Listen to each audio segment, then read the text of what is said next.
I'm speaking to. And your mamas and daddies and grandfolks are the ones who made America great. We're the ones who built We are the ones who built the products that made this the richest country in the history of the world. We're the ones who fought America's wars. We're the ones who sent the sons and daughters to Iraq and Afghanistan and Vietnam and every other war.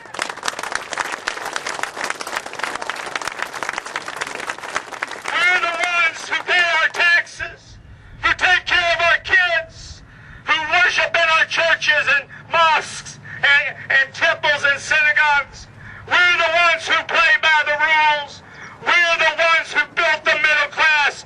We're the ones who built the American dream. And by damn, I'm determined that we're going to save the American dream.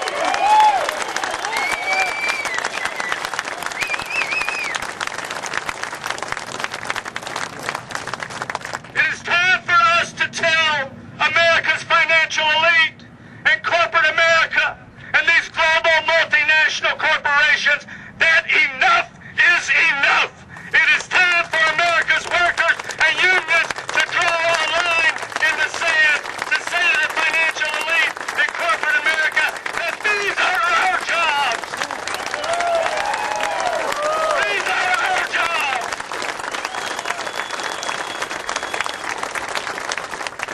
You treat us like a piece of machinery that you can use up and throw away without regard for our lives or our families.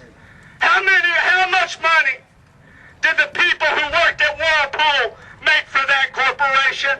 How rich did they make the ownership of that corporation? How rich did they make that CEO? And yet they just wiped their feet off you like you were dirt.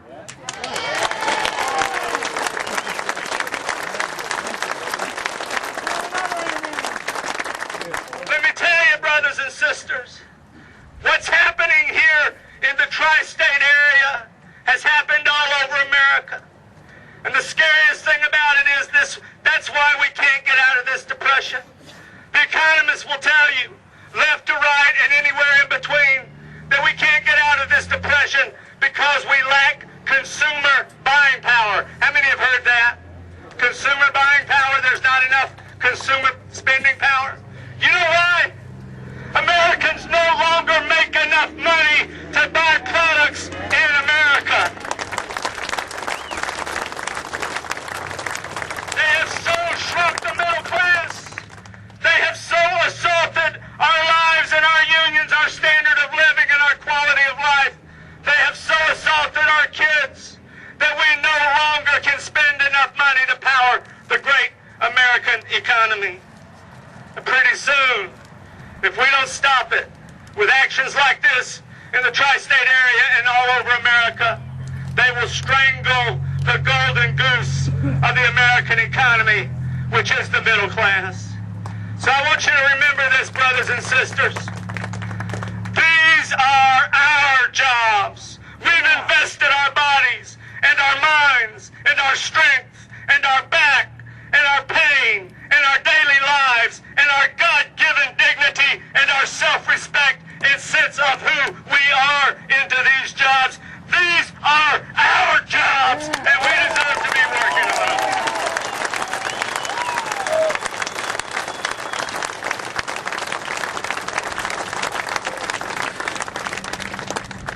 It's not just here in southern Indiana that this is going on, that all this is happening.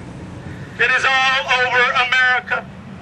America and our people are suffering from the greed and avarice and selfishness of America's financial elite and global multinational corporations. The financial elite plunged this country into the worst recession or depression in 70 years.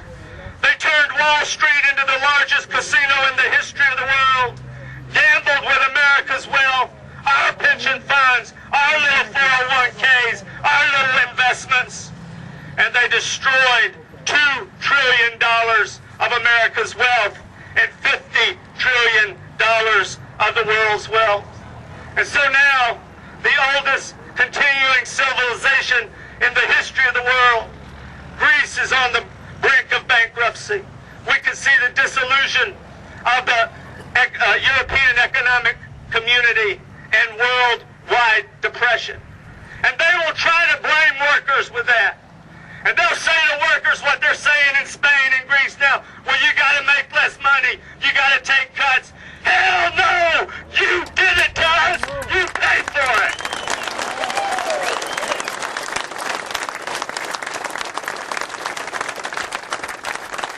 The problems of our economy lay directly at the feet of America's financial elite in corporate America.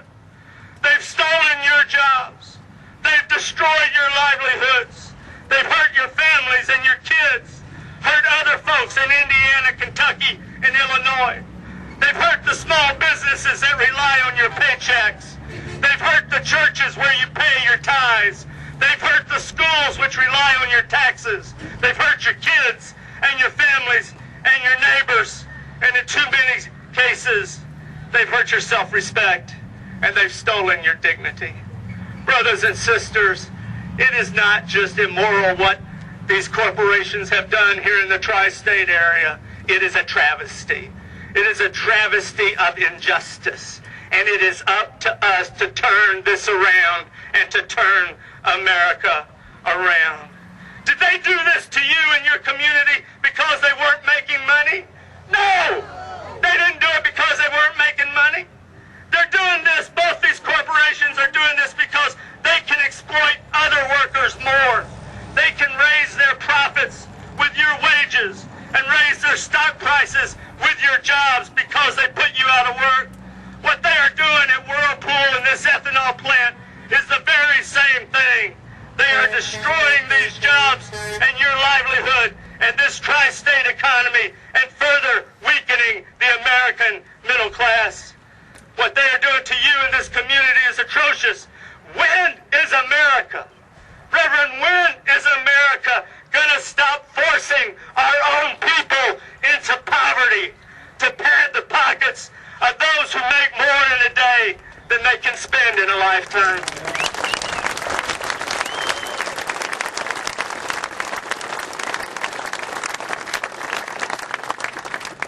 When is America going to stop forcing our people, our own people, into poverty just to pad the pockets of those who make more in a day than they can spend in a lifetime? When is America going to stop the destruction of its own working class and middle class? When is America going to stop forcing our own people into poverty? When is America going to start trying to build an economy that works for everyone, that doesn't force anybody into poverty, that creates good paying, family sustaining, good jobs? Let me follow up on what the Reverend said. Some of these folks like, what they call him, my man Mitch? Yeah, what they call him, my man Mitch?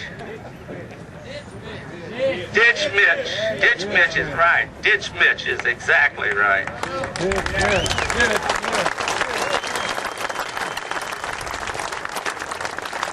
Why ain't Mitch here? Why ain't Mitch here? Why ain't Mitch here? Brothers and sisters, it is atrocious what they're doing.